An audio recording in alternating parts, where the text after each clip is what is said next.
अगर नीचे से आते हैं तो देखिए तीनों यहाँ पर आपस में बराबर हैं। फिर यहाँ पर देखते हैं तो सी नॉट बराबर, जैसे कि यहाँ पर हम सेकंड में किए थे। Hello friends, solid state chemistry के नेक्स्ट वीडियो में आपका वेलकम है, स्वागत है। आज के इस वीडियो में हम देखेंगे क्रिस्टल सिस्टम और ब्रेविस लैटिस के बारे में। जैसे कि हम पिछले डिस्कस कर चुके हैं ब्रेविस लैटिस का डेफिनेशन, लैटिस क्या होता है और क्रिस्टल सिस्टम क्या है, ये सब के बारे में पिछले वीडियो में हम डिस्कस कर चुके हैं। आज ये कितने टाइप्स के होते हैं क्रिस्टल सिस्टम और ब्रेविस लैटिस। हिंदी में अगर बात करेंगे तो ये क्रिस्टल तंत्र होगा और ये जालक ब्रेविस जालक के नाम से इसको जानते हैं। ठीक, ये कितने टाइप्स के होते हैं तो हम पिछले वीडियो में भी डिस्कस किए थे कि क्रिस्टल सिस्टम जो होता है जालक तंत्र वो 7 टाइप्स के होते हैं, 7 प्रकार के होते हैं, और जो जालक तंत्र होता है ब्रेविस लैटिस वो 14 टाइप 14 प्रकार के पाए जाते हैं।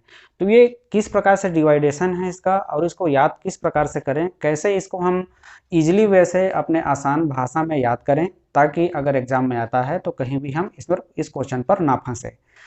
तो देखते हैं इसको कैसे याद करना है और कैसे समझना है। तो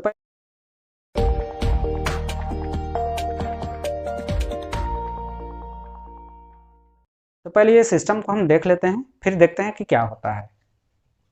तो यहाँ पर मैं डिवाइड किया हूँ, एक यहाँ पर देखते हैं क्रिस्टल सिस्टम लिया हूँ जो कि 7 प्रकार से हैं, देख सकते हैं 1 2 3 4 5 7। और ये 7 टाइप्स के जो एक्सियल लेंथ है जिसको हम इंटरसेप्ट के नाम से भी जानते हैं, अंतरनाभिकीय दूरी, हिंदी में अगर बात करते हैं अंतरनाभिकीय दूरी या अक्षीय दूरी के नाम से जानते हैं। और जो एक्सियल एंगल होगा यहाँ पर, मतलब जो कोण के बारे में डिसाइड करते हैं, ये सब पिछले वीडियो में डिस्कस कर चुके हैं। तो एंगल यहाँ पर क्या रहने वाला है और उस सिस्टम पर कितने प्रकार के जालक पाए जाते हैं ब्रेविस लैटिस, ये यहाँ पर देखते हैं। ठीक, तो पहला हम यहाँ पर देखते हैं क्यूबिक, और ये जो सीक्वेंस लिखा हूँ इसी सीक्वेंस में आप याद रखिएगा। इस सीक्वेंस में याद रखेंगे तो यहाँ पर ये जो पैरामीटर है इसको याद करने में कोई भी कठिनाई आपको नहीं होगी। तो यहाँ पर ये जो पॉइंट है इसको याद रखने के लिए मैं एक ट्रिक देता हूँ आपको। इस ट्रिक को याद रखिएगा जिससे आप ये सीक्वेंस नहीं भूलेंगे। और यहाँ पर देखते हैं, सबसे पहला लिखा हूँ मैं क्यूबिक, तो इसका लेता हूँ मैं यहाँ पर Cu, और यहाँ पर टेट्रागोनल लिखा हूँ, इसका लेता हूँ मैं Te, यह हो गया Qt। ठीक, दूसरा यहाँ पर देखते हैं आर्थोरोम्बिक है, इसका मैं लेता हूँ OR, ये हो गया और यहाँ पर देखते हैं मोनोक्लिनिक, तो MOTHER करके मैं इसको मदर कर देता हूँ, MOTHE और R। देखिए एक साइड में QT लिखा हूँ और एक साइड लिखा हूँ मैं मदर, बीच में लगा दिया और QT और मदर। यहाँ पर CU क्या दिखा रहा है आपको, क्यूबिक के बारे में दिखा रहा है, TE आपको टेट्रागोनल के बारे में दिखा रहा है, OR आपको आर्थोरोम्बिक दिखाता है, MO मोनोक्लिनिक हो जाएगा, और यहाँ पर जो T दिख रहा है ये ट्राइक्लिनिक के लिए है, HE हेक्सागोनल के लिए है, और ये जो R दिख रहा है ये है रोम्बोहेड्रल, जिसको हम ट्राइगोनल के नाम से भी जानते हैं। ठीक, तो आप ये ट्रिक याद रखिएगा, QT और मदर। ठीक, तो इसी सीक्वेंस पर आप इसको अरेंज कर सकते हो। ठीक, पहला में लिखा है क्यूबिक, दूसरा है टेट्रागोनल, तीसरा है आर्थोरोम्बिक, मोनोक्लिनिक, ट्राइक्लिनिक, हेक्सागोनल और रोम्बोहेड्रल। हिंदी में बात करते हैं घनी द्विसमलंबाक्ष बोलते हैं टेट्रागोनल को, आर्थोरोम्बिक हो गया विषम समलंबाक्ष, मोनोक्लिनिक होता है एकांताक्ष, और ट्राइक्लिनिक को बोलेंगे हम त्रिंताक्ष, हेक्सागोनल का हो जाएगा षटकोणी, और रोम्बोहेड्रल को बोलते हैं, जिसको ट्राइगोनल के नाम से भी जानते हैं, ये हो जाएगा त्रिंताक्ष। ठीक, अब इसमें देखते हैं एक्सियल लेंथ और एंगल। ये आपको पूछा जाता है कि क्या होगा, कभी कभी ये दोनों दे दिया जाता है और बोलता है कि ये सिस्टम कौन सा है। जैसे कि एग्जाम्पल में ये दे दिया गया और आपको पूछेगा कि ये कौन से सिस्टम का एग्जाम्पल है। ठीक, ये पैरामीटर है। ठीक, तो आपको याद रखना है, देखिए यहाँ पर किस प्रकार से याद रखना है। मैं पहले एक्सियल लेंथ को याद कराता हूँ, आप इसको क्रमबद्ध एक नोट डाउन कर लीजिएगा। क्यूबिक आएगा पहले, उसके बाद टेट्रागोनल, फिर उसके बाद आता है आर्थोरोम्बिक, फिर आ जाएगा मोनोक्लिनिक, फिर हेक्सागोनल, फिर आता है मोनोक्लिनिक, फिर आता है ट्राइक्लिनिक, फिर हेक्सागोनल, फिर रोम्बोहेड्रल। इस प्रकार से सीक्वेंस में याद रखिएगा। अब यहाँ पर देखेंगे एक्सियल लेंथ को, देखिए मैं 7 सिस्टम है यहाँ पर a बराबर b बराबर c है, और लास्ट में भी देखेंगे तो a बराबर b बराबर c है। ठीक, यहाँ पर देखते हैं a बराबर b बराबर c के बाद c नॉट इक्वल है। ठीक, सेकंड में जब आते हैं तो c नॉट इक्वल है, और थर्ड में जाते हैं तो a नॉट इक्वल b और b नॉट इक्वल c। इस प्रकार से देखिए, पहले यहाँ पर आपस में बराबर थे तीनों, फिर c नॉट बराबर हो गया, बराबर नहीं है, फिर तीनों आपस में बराबर नहीं है। अगर नीचे से आते हैं तो देखिए तीनों यहाँ पर आपस में बराबर हैं। फिर यहाँ पर देखते हैं तो सी नॉट बराबर, जैसे कि यहाँ पर हम सेकंड में किए थे वैसे ही नीचे से जाएंगे तो सेकंड में करेंगे। फिर थर्ड में आते हैं तो तीनों नॉट इक्वल है, तो यहाँ पर भी थर्ड में आते हैं तो तीनों नॉट इक्वल है। ठीक, तो ये बीच का जो तीनों आता है ये तीनों नॉट इक्वल में आ जाएगा।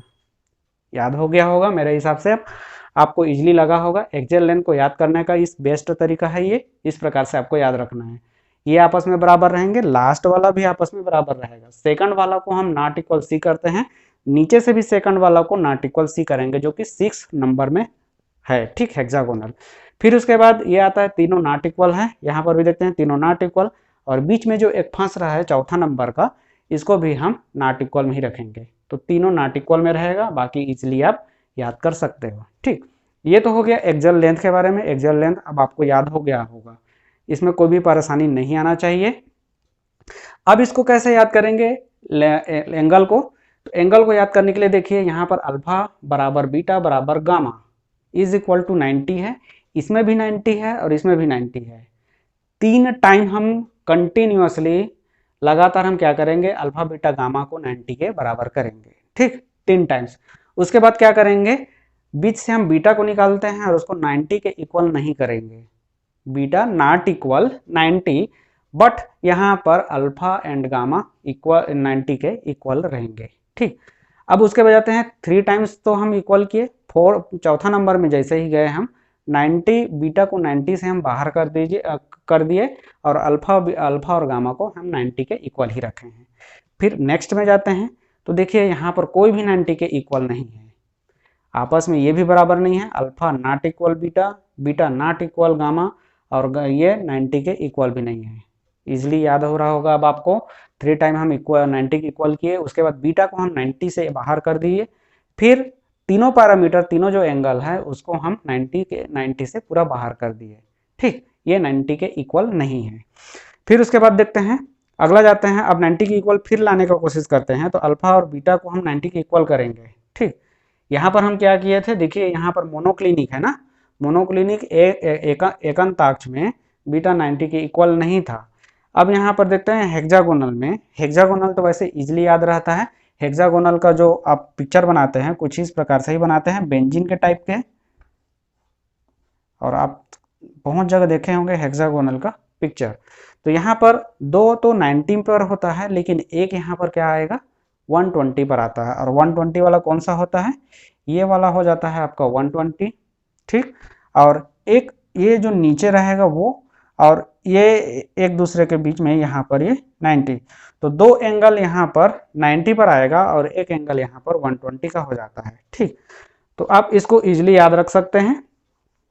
तो एक यहाँ पर क्या है 120 है, और 2 यहाँ पर 90 में है, अल्फा बीटा 90 पर है और गामा यहाँ पर 120 पर रहेगा। एक ही ऐसा है यहाँ पर पैरामीटर में एंगल में जिसमें 120 है, और वो है हेक्सागोनल। याद रखिएगा हेक्सागोनल में 120 होता है, तो हम गामा को कर दिए 120 और अल्फा बीटा को कर दिए 90।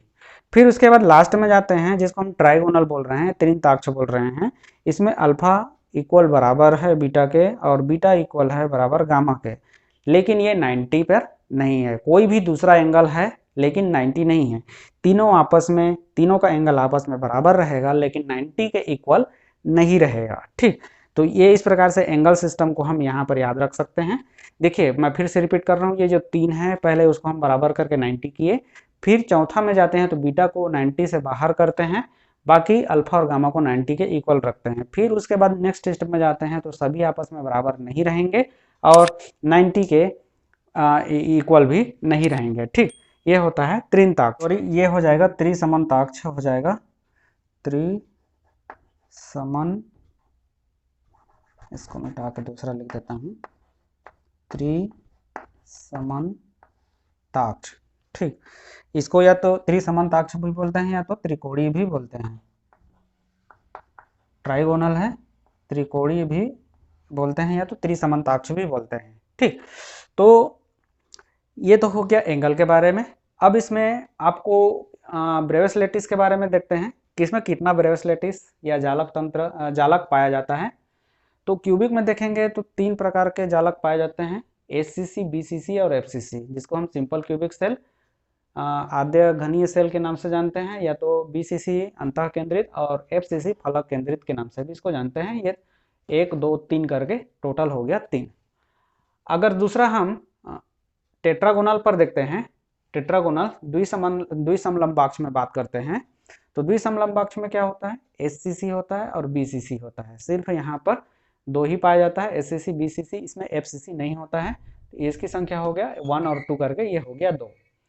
अगर हम बात करते हैं आर्थोरोम्बिक में, विषमलंबाक्ष में, तो विषमलंबाक्ष में क्या हो जाएगा, इसमें एचसीसी भी होता है, बीसीसी भी होता है, एफसीसी भी होता है और इंड सीसी भी होता है।